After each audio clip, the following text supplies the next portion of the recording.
السلام علیکم ورحمۃ اللہ وبرکاتہ۔ سیدنا کریم صلی اللہ تعالی علیہ وآلہ وسلم۔ آپ بھی ایک دفعہ درود شریف پڑھ لیں۔ سیدنا کریم صلی اللہ تعالی علیہ وآلہ وسلم۔ آسان تفسیر القرآن، جس میں ہم سورہ بقرہ کا لفظی اور با محاورہ ترجمہ اور تفسیر پڑھ رہے تھے۔ ہم نے 30 آیات مکمل کر لی تھیں۔ آج انشاءاللہ اگلی 2 آیات ہم پڑھیں گے، جس میں لفظی با محاورہ ترجمہ اور ساتھ اس کی تفسیر شامل ہوگی۔ تو سب سے پہلے آئیں ہم ان 2 آیات کی تلاوت سماعت فرماتے ہیں۔ اعوذ باللہ من الشیطان الرجیم، بسم اللہ الرحمن الرحیم۔ وعلم آدم الأسماء كلها ثم عرضهم على الملائكة فقال أنبئوني بأسماء هؤلاء إن كنتم صادقين۔ اور اللہ تعالیٰ نے سکھا دیے آدم علیہ السلام کو تمام اشیاء کے نام، پھر پیش کیا انہیں فرشتوں کے سامنے اور فرمایا بتاؤ تو مجھے نام ان چیزوں کے اگر تم اپنے اس خیال میں سچے ہو۔ اس آیت کا لفظی ترجمہ دیکھیں۔ وعلم اور سکھا دیے آدم علیہ السلام کو الاسماء نام، کلہا تمام کے یعنی تمام اشیاء کے نام، ثم پھر عرضہم پیش کیا انہیں علی الملائکتی فرشتوں کے سامنے، فقالا اور فرمایا انبئونی بتاؤ تو مجھے باسمائی نام، ہؤلائی ان چیزوں کے، ان اگر کنتم تم ہو صادقین سچے۔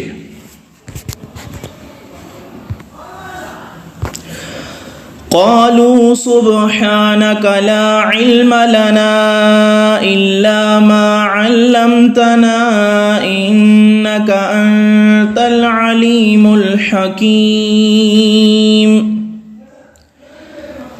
عرض کرنے لگے ہر عیب سے پاک تو ہی ہے، کچھ علم نہیں ہمیں مگر جتنا تو نے ہمیں سکھا دیا، بے شک تو ہی علم و حکمت والا ہے۔ قالوا عرض کرنے لگے سبحانکا تو پاک ہے، لا علم لنا لا علم نہیں علم لنا ہمیں، الا مگر ما جو علمتنا تو نے ہمیں سکھا دیا، انکا بے شک تو انتا تو ہی ہے، العلیم علم والا، الحکیم حکمت والا۔ 2 آیات کا لفظی اور با محاورہ ترجمہ ہم نے کر لیا ہے۔ اب پہلی آیت کا تعلق پچھلی آیت سے کیا ہے وہ سب سے پہلے ہم جانتے ہیں۔ تو اس آیت کا پہلی آیتوں سے چند طرح سے تعلق ہے۔ ایک یہ کہ پہلے فرمایا گیا تھا کہ ہم نے آدم علیہ السلام کو خلیفہ بنانے والے ہیں، ہم حضرت آدم علیہ السلام کو اپنا خلیفہ بنانے والے ہیں، مگر خلافت پورے علم کے بغیر نہیں ہو سکتی، کیونکہ بادشاہ کو اپنی رعایا کے سارے حالات کا جاننا ضروری ہے، اس لیے اب ان کو علم عطا فرمانے کا ذکر فرمایا گیا ہے۔ دوسرا یہ کہ فرشتوں نے حضرت آدم علیہ السلام کو خلیفہ بنانے کی حکمت پوچھی تھی، اس کا اجمالی جواب اللہ تعالیٰ کی طرف سے یہ دیا گیا کہ ہم اس کو جانتے ہیں تم نہیں جانتے۔ اس سے فرشتے تو خاموش ہو گئے مگر ان کی تسکین پوری نہیں ہوئی تھی۔ اب عملی طور پر اس کا تفصیلی جواب دیا جا رہا ہے، جس سے فرشتوں کو پوری تسکین حاصل ہو جائے گی۔ اب یہاں پہ سب سے پہلی چیز اگر دیکھی جائے، وَعَلَّمَ آدَمَ الْأَسْمَاءَ كُلَّهَا، اور اللہ تعالیٰ نے سکھا دیے حضرت آدم علیہ السلام کو تمام اشیاء کے نام۔ تمام اشیاء کے نام حضرت آدم علیہ السلام کو اللہ تعالیٰ نے سکھا دیے۔ بعض علماء نے یہاں علم الاسماء سے ملائکہ کے ناموں کا علم، اور بعض نے نسل بنی آدم کے ناموں کا علم، اور بعض نے لغات کا علم، اور بعض نے اسماء الہیہ کا علم مراد لیا ہے، لیکن الاسماء کلہا کے الفاظ سے کسی خاص جنس یا نوع تک علم کو محدود اور مختص کرنا ثابت نہیں ہوتا، بلکہ الفاظ قرآنی سے جو کہ عموم اور اطلاق پر دلالت کر رہے ہیں، یہی ثابت ہوتا ہے کہ حضرت آدم علیہ السلام کو تمام مخلوقات کے اسماء کا علم عطا کیا گیا تھا، جیسے کہ اکثر ائمہ تفسیر نے بیان کیا ہے کہ یہاں پہ المراد الاسماء الخلائق کہ یہاں پہ اسماء سے مراد، علم الاسماء سے مراد تمام مخلوقات کے اسماء کا علم ہے۔ اور مفسرین نے یہ مفہوم ان الفاظ میں بیان کیا ہے، اسم ما کان وما یکون الی یوم القیامت، جو تفسیر بغوی میں اور تفسیر مظہری میں موجود ہے کہ حضرت آدم علیہ السلام کو ان تمام اشیاء کے اسماء بتا دیے گئے، نام بتا دیے گئے جو اس وقت تک کائنات میں معرض وجود میں آ چکی تھیں اور قیامت تک آنے والی تھیں۔ اور حضرت عبداللہ بن عباس رضی اللہ تعالی عنہ، حضرت مجاہد، حضرت قتادہ، اکرمہ اور حضرت ابن جبیر رضی اللہ تعالی عنہم سے مختلف الفاظ میں اس آیت کریمہ کے یہ معنی منقول ہیں کہ یہاں پہ اس سے مراد علمہ اسماء جمیع الاشیاء کلہا جلیلہا و حقیرہا، یعنی اللہ تعالیٰ نے حضرت آدم علیہ السلام کو چھوٹی بڑی تمام اشیاء کے سب نام سکھا دیے۔ تو یہاں پہ اللہ تعالیٰ نے ان کو تمام نام سکھا دیے، اور تفسیر قرطبی نے بھی یہی چیز ذکر کی ہے، اور یہی معنی خود نبی اکرم صلی اللہ تعالیٰ علیہ وآلہ وسلم سے مروی حدیث شفاعت سے بھی ثابت ہوتا ہے۔ لہٰذا تفسیر القرآن بالحدیث کے اصول پر جب خود ارشاد نبوی صلی اللہ تعالیٰ علیہ وآلہ وسلم کے مطابق حضرت آدم علیہ السلام کو عطا کیے گئے علم الاسماء سے مراد بلا امتیاز و تخصیص ہر شے کا علم ہے، تو آخر میں ہمیں اسے کسی خاص جنس یا نوع سے مختص کرنے کی کیا ضرورت ہے؟ حضرت حدیث بھی سن لیں، حضرت سیدنا انس بن مالک رضی اللہ تعالیٰ عنہ سے روایت ہے، ان حضرت صلی اللہ تعالیٰ علیہ وآلہ وسلم نے فرمایا کہ قیامت کے دن سب اہل ایمان اکٹھے ہو کر کہیں گے، آؤ ہم بارگاہ الوہیت میں کوئی شفاعت اور سفارش کرنے والا ڈھونڈیں۔ چنانچہ وہ سب سے پہلے حضرت آدم علیہ السلام کی خدمت میں حاضر ہوں گے اور عرض کریں گے، انت ابو الناس خلقک اللہ بیدی واسجد لک ملائکتہ وعلمک اسماء کل شیء فاشفع لنا الی ربک۔ حدیث یہ بخاری شریف میں موجود ہے کتاب التفسیر میں۔ آپ تمام انسانوں کے باپ ہیں۔ سب لوگ حضرت آدم علیہ السلام کی بارگاہ میں آ کے یوں عرض کریں گے، آپ تمام انسانوں کے والد ہیں، باپ ہیں۔ باری تعالیٰ نے آپ کو اپنے دست اقدس سے پیدا کیا ہے، دست قدرت سے پیدا کیا ہے، اور اپنے فرشتوں سے آپ کو سجدہ کرایا ہے، اور آپ کو تمام اشیاء کائنات کے اسماء کا علم عطا فرمایا ہے۔ تو یہاں پہ تمام اشیاء کائنات کی تمام اشیاء کا علم عطا فرمایا ہے، یہ حدیث سے بھی ثابت ہو رہا ہے۔ آپ اتنی فضیلتوں کے حامل ہیں، اس لیے آپ اپنے رب کی بارگاہ میں ہماری شفاعت کریں۔ اس وضاحت کے بعد دوسرا غور طلب نقطہ یہ ہے کہ حضرت آدم علیہ السلام کو تمام اشیاء و موجودات عالم کے صرف نام ہی بتائے گئے ہیں، یا ان کی صفات اور خواص اور افعال کی معرفت بھی عطا کی گئی ہے؟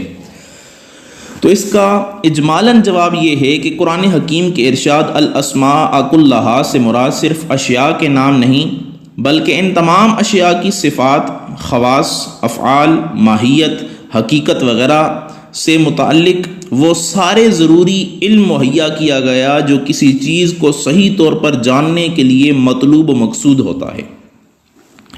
کیونکہ جب قرآن مجید علم کو بنائے فضیلت آدم اور وجہ استحقاق خلافت کے طور پر یہاں بیان کر رہا ہے، تو معمولی سا فہم رکھنے والا شخص بھی یہ جان سکتا ہے کہ اشیاء و حقائق عالم کی ماہیت کو مانے بغیر صرف ان کے خالی نام جان لینا کسی ٹھوس فضیلت اور منصب خلافت کی اہلیت کا باعث نہیں ہو سکتا۔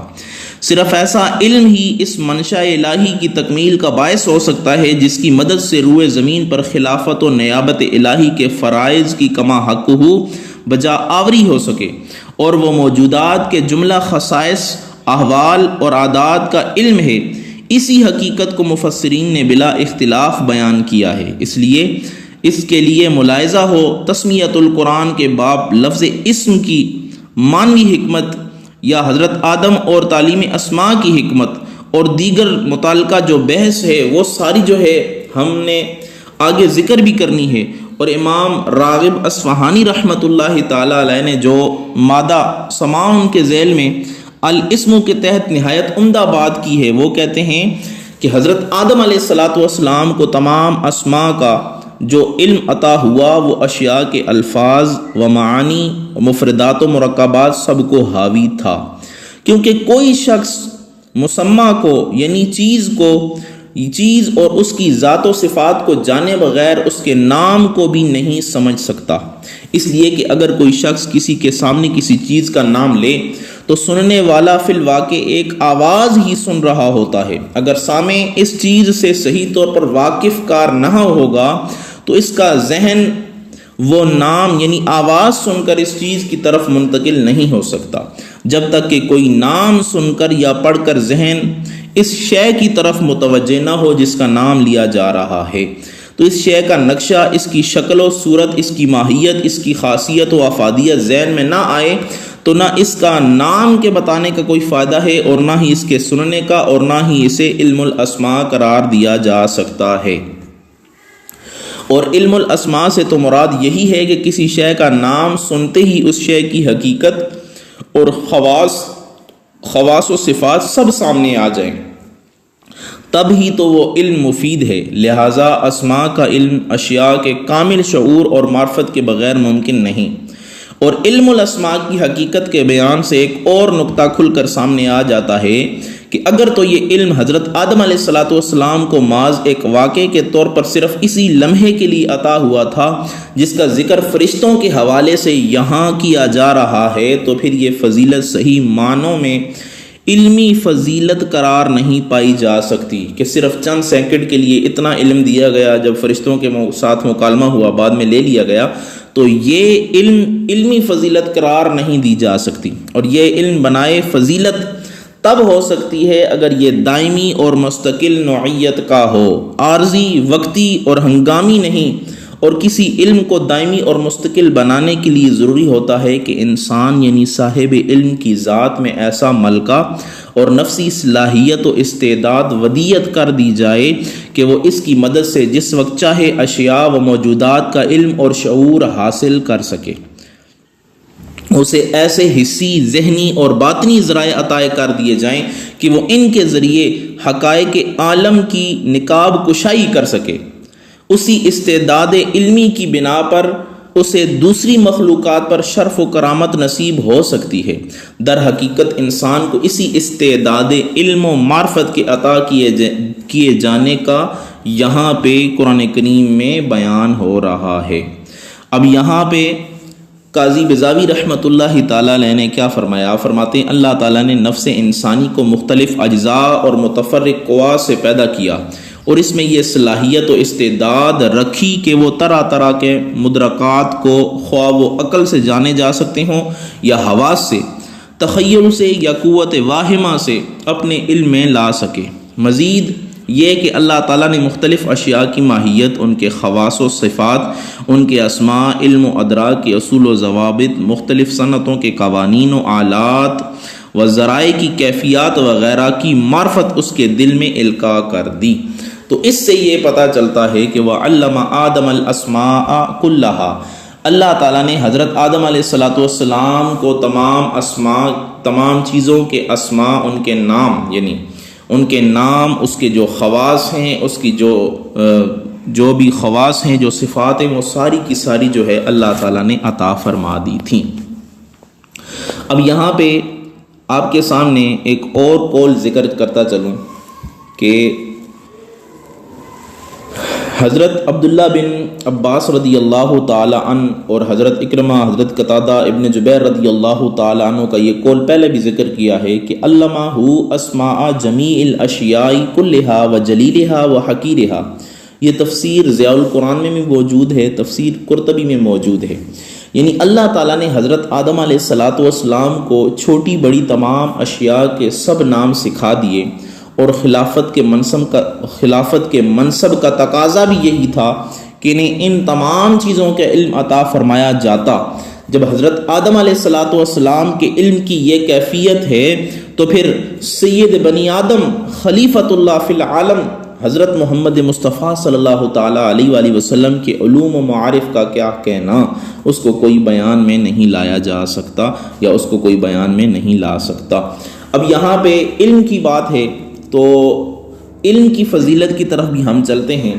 اس آیت میں اللہ تعالیٰ نے حضرت آدم علیہ السلام کے فرشتوں پر افضل ہونے کا سبب علم ظاہر فرمایا ہے، کیونکہ فرشتے تو یہ سمجھ رہے تھے جب تخلیق آدم کو دیکھا کہ آدم علیہ السلام کو مٹی سے پیدا کیا گیا ہے، کھنکتی مٹی سے انہیں پیدا کیا گیا ہے، اور ہم جو ہے وہ فضیلت والے ہیں، ہم ہر وقت اللہ تعالیٰ کی تسبیح و تمحید بیان کرتے رہتے ہیں، اور انہیں ابھی پیدا کیا گیا ہے، تو ان پر فضیلت ظاہر کرنے کے لیے جب حضرت آدم علیہ السلام کو پیدا کیا گیا تو حضرت آدم علیہ السلام جیسے ہی پیدا ہوئے، روح پھونکی گئی تو جیسے ہی اٹھے تو انہوں نے الحمدللہ کہا۔ جب انہوں نے الحمدللہ کہا، اللہ تعالیٰ کی تعریف بیان کی، اس کے بعد جب وہ فرشتوں کے سامنے آئے تو فرشتوں کو یوں کہا السلام علیکم، جو بنی آدم کے لیے جو ہے یہ سلام بن گیا، اور فرشتوں نے کہا وعلیکم السلام ورحمۃ اللہ وبرکاتہ۔ تو یہ سارا واقعہ بہت مشہور ہے۔ تو یہاں پہ اللہ تعالیٰ نے فرشتوں پر افضل ہونے کا سبب جو ہے وہ علم ظاہر فرمایا۔ اس سے یہ معلوم ہوا کہ علم خلوتوں اور تنہائیوں کی عبادت سے افضل ہے۔ ایک حدیث پاک بھی سماعت فرمائیں، حضرت ابو ذر رضی اللہ تعالیٰ عنہ فرماتے ہیں حضور پر نور صلی اللہ تعالیٰ علیہ وآلہ وسلم نے مجھ سے ارشاد فرمایا، پوری توجہ سے حدیث سنیے گا۔ ابو ذر رضی اللہ تعالیٰ عنہ، تمہارا اس حال میں صبح کرنا کہ تم نے اللہ تعالیٰ کی کتاب سے ایک آیت سیکھی ہو، یہ تمہارے لیے 100 رکعات نفل پڑھنے سے بہتر ہے، اور تمہارا اس حال میں صبح کرنا کہ تم نے علم کا ایک باب سیکھا ہو جس پر عمل کیا گیا ہو یا نہ کیا گیا ہو، یہ تمہارے لیے 1000 نوافل پڑھنے سے بہتر ہے۔ یہ حدیث پاک ابن ماجہ شریف کی ہے۔ تو یہاں سے یہ پتہ چلتا ہے کہ اگر آدمی ایک آیت کو سیکھ کے پڑھتا ہے، ایک آیت کو سمجھتا ہے، تو اس کے لیے ایک آیت کا سمجھنا 100 نوافل پڑھنے سے بہتر ہے۔ اب میں آپ سے پوچھتا ہوں، 100 نوافل میں ہر 2 رکعت ہوتی ہیں، اور 2 رکعت میں ہم کتنی دفعہ پڑھتے ہیں سورہ فاتحہ؟ 2 دفعہ۔ تو 100 رکعت اگر نوافل پڑھی جائیں تو یوں پتہ چلا کہ ہم نے 100 دفعہ سورہ فاتحہ پڑھی، اور 100 دفعہ سورہ فاتحہ پڑھی جائے تو سورہ فاتحہ کی 7 آیتیں ہیں، تو 7 کو اگر 100 سے ضرب دیا جائے تو 700 آیتیں بن جاتی ہیں۔ تو یہ پتہ چلا قرآن کریم کی 700 آیات بغیر سمجھے پڑھنا، ایک آیت سمجھ کے پڑھنا اس سے بھی افضل ہے، اور دوسرا وہ جو ہے وہ نماز میں پڑھنا اور زیادہ فضیلت والا ہے۔ تو یہ خود اندازہ لگا لیں کہ ایک آیت سیکھنا، ایک آیت سمجھنا 700 آیات بغیر سمجھے پڑھنے سے بہتر ہے۔ تو جو قرآن کریم کو رمضان میں پڑھتے ہیں بغیر سمجھے، فوراً جلدی جلدی ختم کر دیا، زیادہ سے زیادہ قرآن کریم ختم کرنے کی کوشش کرتے ہیں، تو ان کے لیے اس حدیث پاک سے یہ عبرت ہے کہ قرآن کریم کو سمجھ کے پڑھیں، تفسیر سے پڑھیں۔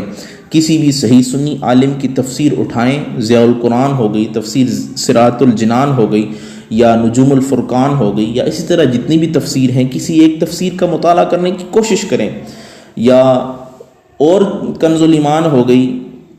تو یہ تفسیر اگر آپ پڑھیں گے تو اس کا کتنا فائدہ ہوگا۔ ایک آیت سمجھنا 100 رکعت نفل پڑھنے سے بہتر، اور ایک باب سمجھنا یعنی وضو کے جتنا متعلق جو بھی علم ہے، وضو کے فرائض، وضو کی سنتیں، وضو کے مستحبات، وضو کی توڑنے والی چیزیں، نواقض وضو جو ہوتے ہیں، تو یہ ایک باب سیکھنا 1000 نوافل پڑھنے سے بہتر ہے۔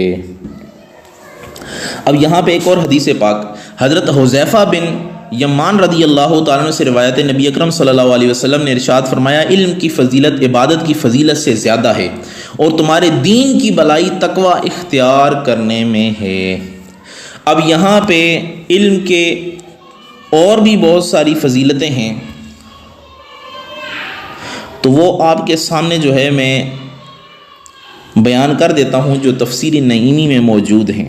وہ یہ ہے کہ اس کے بے شمار عقلی اور نقلی فضائل ہیں، علم کے بے شمار عقلی اور نقلی فضائل ہیں۔ اب یہاں پہ کچھ پر لطف چیزیں آپ کے سامنے بیان کرتے ہیں۔ فقیہ ابو لیث سمرقندی رحمۃ اللہ تعالیٰ علیہ نے فرمایا کہ عالم کی صحبت میں حاضر ہونے میں 7 فائدے ہیں، خواہ اس سے علم حاصل کرے یا نہ کرے۔ ایک یہ کہ وہ شخص طالب علموں کے زمرے میں شمار کیا جاتا ہے، اور ان کا ان کا سا ثواب پاتا ہے، یعنی جو طالب علم ثواب پاتے ہیں یہ بھی ان جیسا ثواب پاتا ہے۔ دوسرا یہ کہ جب تک اس مجلس میں بیٹھا رہے گا گناہوں سے بچتا رہے گا۔ تیسرا یہ کہ جس وقت یہ اپنے گھر سے طلب علم کی نیت سے نکلتا ہے، علم کی طلب کی نیت سے نکلتا ہے، تو ہر قدم پر نیکی پاتا ہے۔ چوتھا یہ کہ علم کے حلقے میں رحمت الہی نازل ہوتی ہے جس میں یہ بھی شریک ہو جاتا ہے۔ پانچواں یہ کہ یہ علم کا ذکر سنتا ہے جو کہ عبادت ہے۔ چھٹا یہ کہ وہاں جب کوئی مشکل مسئلہ سنتا ہے جو اس کی سمجھ میں نہیں آتا اور اس کا دل تنگ ہوتا ہے تو حق تعالیٰ کے نزدیک منکسر القلوب میں شمار کیا جاتا ہے۔ ساتواں یہ کہ اس کے دل میں علم کی عزت اور جہالت سے نفرت پیدا ہوتی ہے، اس کے دل میں علم کی عزت پیدا ہوتی ہے اور جہالت سے جو ہے وہ نفرت پیدا ہوتی ہے۔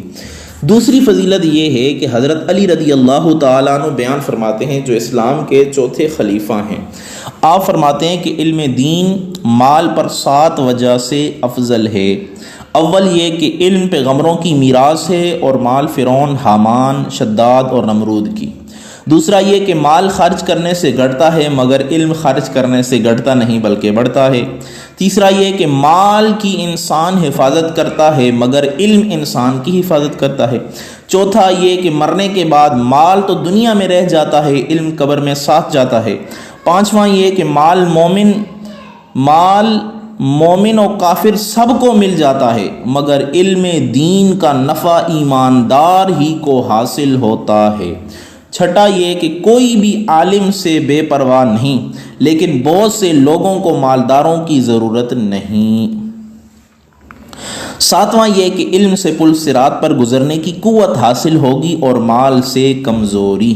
تیسری فضیلت بھی سن لیں، قرآن مجید میں 7 چیزوں کے بارے میں فرمایا گیا ہے کہ وہ آپس میں برابر نہیں ہیں۔ پہلی چیز عالم جاہل کے برابر نہ ہونے کا بیان ہے، یعنی عالم اور جاہل برابر نہیں ہے۔ دوسرا خبیث اور طبیب برابر نہیں۔ تیسرا دوزخی اور جنتی برابر نہیں۔ چوتھا اندھا اور آنکھ والا برابر نہیں، اندھا اور بینا برابر نہیں۔ پانچواں اسی طرح اندھیرا اور روشنی برابر نہیں۔ چھٹا سردی اور گرمی برابر نہیں۔ ساتواں زندہ اور مردہ آپس میں برابر نہیں۔ چوتھی فضیلت 7 پیغمبروں کو علم کی وجہ سے بڑے بڑے فائدے حاصل ہوئے۔ حضرت آدم علیہ السلام کو ان کے علم نے فرشتوں سے سجدہ کروایا۔ خضر علیہ السلام کو علم نے موسیٰ علیہ السلام کی ملاقات عطا کی۔ تیسرا یوسف علیہ السلام کو علم نے قید سے نکال کر تخت و تاج شاہی عطا کیا۔ 4 حضرت سیدنا سلیمان علیہ نبینا علیہ السلام کو علم نے بلقیس جیسی صاحب جمال اور صاحب تخت و تاج والی بیوی عطا کی۔ نمبر 5 داؤد علیہ نبینا علیہ السلام کو علم نے بادشاہی دی۔ نمبر 6 حضرت عیسیٰ علیہ نبینا علیہ السلام کے علم نے ان کی ماں سے تہمت دور کرائی۔ نمبر 7 حضرت محمد صلی اللہ تعالیٰ علیہ وآلہ وسلم کے سر مبارک پر خلافت الہیہ اور شفاعت کبریٰ کا صحرا باندھا گیا۔ 5ویں فضیلت تعلیم یافتہ کتے کا شکار بھی حلال ہے کہ یہ علم کی برکت ہی ہے۔ 6ٹھی فضیلت حضرت سیدنا سلیمان علیہ نبینا علیہ السلام کی چینٹی کا علم کی بدولت یہ مرتبہ عطا فرمایا کہ اس کا ذکر قرآن کریم میں فرمایا، بلکہ اس کے نام کی ایک سورت قرآنی مقرر فرمائی یعنی سورہ نمل، اور رب نے اس کا کلام پسند فرماتے ہوئے قرآن کریم میں نقل فرمایا کہ اس نے اور چیونٹیوں سے کہا تھا کہ تم اپنے سوراخوں میں گھس جاؤ، اپنی بلوں میں گھس جاؤ، کہیں تم کو حضرت سلیمان علیہ السلام اور ان کا لشکر بے خبری میں کچل نہ ڈالے، جس سے یہ معلوم ہوا کہ وہ نبی کو معصوم اور نبی کے ساتھیوں کو ظلم وغیرہ سے محفوظ سمجھتی تھی، کیونکہ اس نے کہا کہ بے خبری میں، جس سے یہ معلوم ہوا کہ پیغمبر اور ان کے ساتھی جان بوجھ کر چونٹی پر ظلم نہیں کرتے، مگر افسوس چونٹی کا تو یہ عقیدہ ہے، مگر شیعوں کا یہ عقیدہ کہ صدیق اکبر اور فاروق اعظم نے اہل بیت پر ظلم کیا اور وہ ظالم تھے، یہ تو عقل میں چونٹی سے بھی کم تر ہیں۔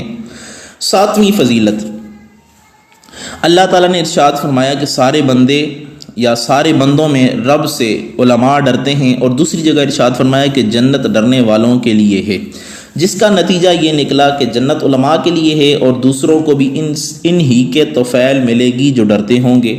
اور یہ بات بالکل ظاہر ہے، کیونکہ رب کو بغیر جانے پہچانے اس سے خوف کیوں کر ہو سکتا ہے؟ علماء ربانی ہی اس کو خوب جانتے ہیں اور وہی اس کا خوف بھی کرتے ہیں۔ 8ویں فضیلت، حدیث پاک میں ارشاد ہوا کہ عالم کی بزرگی عابد پر ایسی ہے جیسے 14ویں رات کے چاند کی تاروں پر۔ 9ویں فضیلت، تمام پر بادشاہ حکومت کرتا ہے مگر بادشاہ علم والا۔ اب دیکھو، طبیب بادشاہ کو 100 کھانوں سے روک سکتا ہے اور کڑوی دعائیں پلا سکتا ہے۔ یہ پتہ چلا کہ علم والا جو طبیب ہے وہ اس بادشاہ کی حکومت سے بھی اعلیٰ ہے، تو علم جو ہے وہ بادشاہ سے بھی اعلیٰ ہے۔ 10ویں فضیلت، حضرت علی رضی اللہ تعالیٰ عنہ نے فرمایا دنیا 4 شخصیتوں سے قائم ہے: عالم باعمل سے، علماء سے محبت رکھنے والے جاہلوں سے، سخی مالداروں سے، اور صابر فقیروں سے۔ تو یہ علم کی کچھ فضیلتیں تھیں۔ اور اس کے بعد انبیاء علیہ الصلاۃ والسلام کو، یا انبیاء علیہ الصلاۃ والسلام فرشتوں سے افضل ہیں، تو یہاں پہ یہ واقعہ بھی اسی آیت سے ملتا ہے وَعَلَّمَ آدَمَ الْأَسْمَاءَ كُلَّهَا ثُمَّ عَرَضَهُمْ عَلَى الْمَلَائِكَةِ۔ تو واقعہ آدم سے ہمیں یہ بھی معلوم ہوا کہ انبیاء کرام علیہم الصلاۃ والسلام فرشتوں سے افضل و اعلیٰ ہیں، اور یہ عقیدہ کئی دلائل سے ثابت ہے۔ ان میں سے چند دلائل آپ کے سامنے پیش کیے جاتے ہیں۔ نمبر 1، حضرت آدم علیہ الصلاۃ والسلام کو اللہ تعالیٰ نے اپنا خلیفہ بنایا، اور یہ اس بات کی دلیل ہے کہ وہ فرشتوں سے افضل ہیں، کیونکہ ہر شخص یہ بات اچھی طرح جانتا ہے کہ بادشاہ کے نزدیک لوگوں میں سب سے بڑے مرتبے والا وہ شخص ہوتا ہے جو ولایت اور تصرف میں بادشاہ کا قائم مقام ہو۔ نمبر 2، حضرت آدم علیہ الصلاۃ والسلام فرشتوں سے زیادہ علم رکھنے والے ہیں، جس شخص کو زیادہ علم ہو وہ افضل ہوتا ہے، کیونکہ اللہ تعالیٰ نے فرمایا قُلْ هَلْ يَسْتَوِي الَّذِينَ يَعْلَمُونَ وَالَّذِينَ لَا يَعْلَمُونَ، آپ فرمائیں کیا علم والے اور بے علم برابر ہیں؟ نمبر 3، اللہ تعالیٰ نے فرشتوں کو یہ حکم دیا کہ وہ حضرت آدم علیہ الصلاۃ والسلام کو سجدہ کریں۔ اس سے معلوم ہوا کہ وہ فرشتے سے یا فرشتوں سے افضل ہیں، کیونکہ سجدے میں انتہائی تواضع ہوتی ہے، اور کسی کے سامنے انتہائی تواضع وہی کرے گا جو اس سے کم مرتبے والا ہو۔ نمبر 4، اللہ تعالیٰ نے فرمایا ان اللہ اصطفیٰ آدم و نوح و آل ابراہیم و آل عمران علی العالمین، بے شک اللہ تعالیٰ نے آدم و نوح و ابراہیم کی اولاد اور عمران کی اولاد کو سارے جہان والوں پر چن لیا۔ تو اس کا معنی یہ ہے کہ اللہ تعالیٰ نے ان انبیاء کرام علیہ الصلاۃ والسلام کو تمام مخلوقات پر چن لیا، اور چونکہ مخلوقات میں فرشتے بھی داخل ہیں اس لیے ان پر بھی انبیاء کرام علیہ الصلاۃ والسلام کو چنا گیا، لہٰذا وہ فرشتوں سے افضل ہوئے۔ 5، اللہ تعالیٰ نے اپنے حبیب صلی اللہ علیہ وسلم کے بارے میں فرمایا وَمَا أَرْسَلْنَاكَ إِلَّا رَحْمَةً لِّلْعَالَمِينَ، اور ہم نے تمہیں تمام جہانوں کے لیے رحمت بنا کر بھیجا ہے اے محبوب صلی اللہ تعالیٰ علیہ وآلہ وسلم۔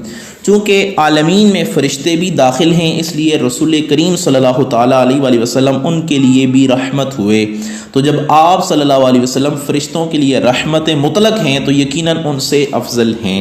نمبر 6، حضرت ابو سعید خدری رضی اللہ تعالیٰ عنہ سے روایت ہے، نبی کریم رؤوف الرحیم صلی اللہ تعالیٰ علیہ وآلہ وسلم نے ارشاد فرمایا میرے 2 وزیر آسمانوں میں اور 2 وزیر زمین میں ہیں۔ آسمانوں میں میرے 2 وزیر حضرت جبریل و حضرت میکائیل علیہ السلام ہیں، اور زمین میں میرے 2 وزیر حضرت ابوبکر صدیق اور عمر فاروق اعظم رضی اللہ تعالی عنہما ہیں۔ تو اس حدیث پاک سے یہ معلوم ہوا حضور نبی کریم رؤوف الرحیم صلی اللہ تعالی علیہ وآلہ وسلم بادشاہ کی طرح ہیں، اور حضرت جبرائیل و میکائیل علیہ السلام دونوں ان کے وزیروں کی طرح ہیں، اور چونکہ بادشاہ وزیر سے افضل ہوتا ہے اس لیے ثابت ہوا کہ حضور علیہ الصلوۃ والسلام فرشتوں سے افضل ہیں۔ اب آگے اللہ تعالیٰ نے فرمایا وَعَلَّمَ آدَمَ الْأَسْمَاءَ كُلَّهَا، اور اللہ تعالیٰ نے سکھا دی آدم علیہ الصلوۃ والسلام کو تمام اشیاء کے نام، ثُمَّ عَرَضَهُمْ عَلَى الْمَلَائِكَةِ، پھر پیش کیا انہیں فرشتوں کے سامنے۔ جب انہیں فرشتوں کے سامنے پیش کیا تو انہیں کیا فرمایا فَقَالَ أَنبِئُونِي بِأَسْمَاءِ هَؤُلَاءِ إِن كُنتُمْ صَادِقِينَ، یعنی بتا دو مجھے نام ان چیزوں کے اگر تم اپنے اس خیال میں سچے ہو۔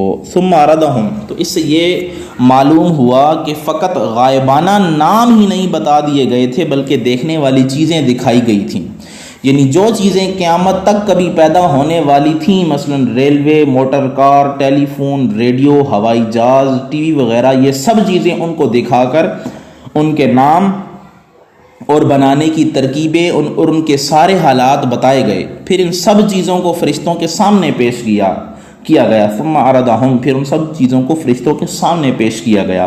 ظاہر ہے کہ تمام فرشتوں پر ہی یہ ساری چیزیں پیش کی گئی تھیں، کیونکہ اس جگہ ملائکہ میں کوئی قید نہیں ہے، یعنی سارے فرشتے ہیں، نیز حکمت پوچھنے والے سارے ہی فرشتے تھے، اور چونکہ ان چیزوں میں بعض عقل والی تھیں اور بعض بے عقل تھیں، اس لیے بطریق تغلیب عرضہم فرمایا گیا۔ فقال انبئونی، یہ امر ملائکہ کی عاجزی کے اظہار کے لیے ہے، کیونکہ جب انہیں ناموں کی خود ہی خبر نہ تھی تو حق تعالیٰ سے کیا عرض کرتے، تو خیال رہے کہ یہاں انبئونی فرمایا گیا، یعنی صرف خبر ہی دے دو جو کہ علم سے ادنا ہے، جس سے معلوم ہوتا ہے کہ تمہیں ان چیزوں کا پورا علم تو کیا معمولی خبر بھی نہیں ہے، تو تم جو ہے وہ یہ اعتراض کرتے ہو کہ انسان کو زمین پہ کیسے، یا اس کی حکمت پوچھنا چاہتے ہو کہ انسان کو زمین پہ کیوں کر خلیفہ بنایا جا سکتا ہے، تو تم ان چیزوں کے نام بتاؤ ان کنتم صادقین، اگر تم اپنے اس خیال میں سچے ہو۔ تو فرشتوں نے جو کچھ عرض کیا تھا وہ بظاہر بالکل سچ تھا، کیونکہ واقعی انسانوں میں فساد بھی ہوگا اور واقعی فرشتے رب کی تسبیح و تصدیق بھی کرتے تھے، لیکن ان دو باتوں سے جو انہوں نے نتیجہ نکالا تھا، جس کو صاف بیان نہ کیا، اس میں غلطی کی تھی۔ اس آیت میں ان کی اس غلط فہمی کو دور کرنا منظور ہے۔ وہ یہ سمجھتے تھے کہ خلافت عابد اور معصوم کا حق ہونا چاہیے، نہ کہ اس جماعت کا جس میں گناہ و جرم بھی ہوتے ہیں۔ یہاں ان کو فرمایا گیا انتظام سلطنت صرف عبادت سے نہیں ہو سکتا، اس لیے رعایا کے سارے حالات کی خبر ہونا ضروری ہے۔ تم کو نام بھی نہیں معلوم اور حالات کیا معلوم ہوں گے، تو اس وجہ سے یہاں پہ انہیں فرمایا گیا کہ یہ چیزیں تمہارے سامنے ہیں، بتاؤ ان کے نام۔ تو پھر فرشتوں نے کیا کہا؟ اگلی آیت میں اللہ تعالیٰ نے فرمایا کہ فرشتوں نے یوں عرض کی اللہ کے سامنے، قالوا سبحانک لا علم لنا الا ما علمتنا، عرض کرنے لگے ہر عیب سے پاک ہے تو ہی ہر عیب سے پاک ہے، کچھ علم نہیں ہمیں مگر جتنا تو نے ہمیں سکھا دیا، الا ما علمتنا انک انت العلیم الحکیم، بے شک تو ہی علم و حکمت والا ہے۔ تو اس سے پہلے اللہ تعالیٰ کے جواب کا ذکر سننے والوں کو انتظار تھا، پھر فرشتوں نے عرض کیا، اس آیت میں ذکر ہے، یا یوں کہو کہ پہلے معلوم ہوا تھا کہ حق تعالیٰ نے فرشتوں سے ان چیزوں کے نام دریافت فرمائے، اب فرشتوں کے جواب کا ذکر فرمایا گیا۔ تو یہاں پہ اللہ تعالیٰ نے فرمایا کہ قالوا سبحانک لا علم لنا، فرشتوں نے اپنی عاجزی کا اظہار کرتے ہوئے کہا کہ ہمیں ان چیزوں کا نام نہیں معلوم۔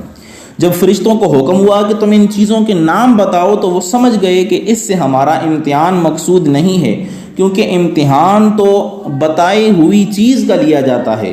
انہوں نے بے دغدغہ اور بلا تعمل اپنی عاجزی کا اقرار کر لیا، مگر اس نفیس طریقے سے کہ سبحان اللہ، بظاہر تو رب کی حمد کی، لیکن اس حمد میں اللہ تعالیٰ کی صفات کمالیہ اور اپنے قصور کا اقرار کیا، اور یہی توبہ کی حقیقت ہے، اور ساتھ ہی ساتھ اپنی عاجزی کو خود اپنی طرف نسبت دی، نہ کہ رب کی طرف، یعنی یہ نہ کہا کہ مولا تو نے ہمیں بہت کم علم دیا ہے، آدم علیہ السلام کو زیادہ، بلکہ عرض کیا ہم میں اتنے ہی علم کی طاقت تھی جتنا تو نے ہمیں عطا فرما دیا، تیرا کوئی کام حکمت سے خالی نہیں۔ شیطان نے یہ کہا تھا بما اغویتنی، مولا تو نے مجھے گمراہ کر دیا، اس لیے تو وہ مردود ہوا، اور یہ سب محبوب رہے کیونکہ انہوں نے عاجزی کی نسبت اپنی طرف کی، اللہ کی طرف نہیں کی۔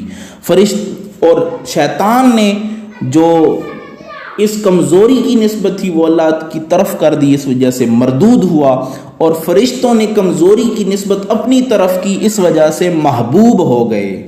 تو خیال رہے کہ یہ عاجزانہ کلام صرف فرشتوں کا ہے، شیطان اس میں شامل نہیں، وہ تو اس وقت حاسد ہو چکا تھا، سجدہ نہ کر کے اس کا حسد ظاہر ہو چکا تھا، اور یہ بھی خیال رہے کہ شیطان بھی اشیاء کے نام نہ بتا سکا، اس لیے سجدہ نہ کرنے کی وجہ اپنا نار سے پیدا ہونا یعنی آگ سے پیدا ہونا بیان کیا، نام بتانے کی جرت نہ کی، وگرنہ بتاتا اگر اس کے پاس علم ہوتا۔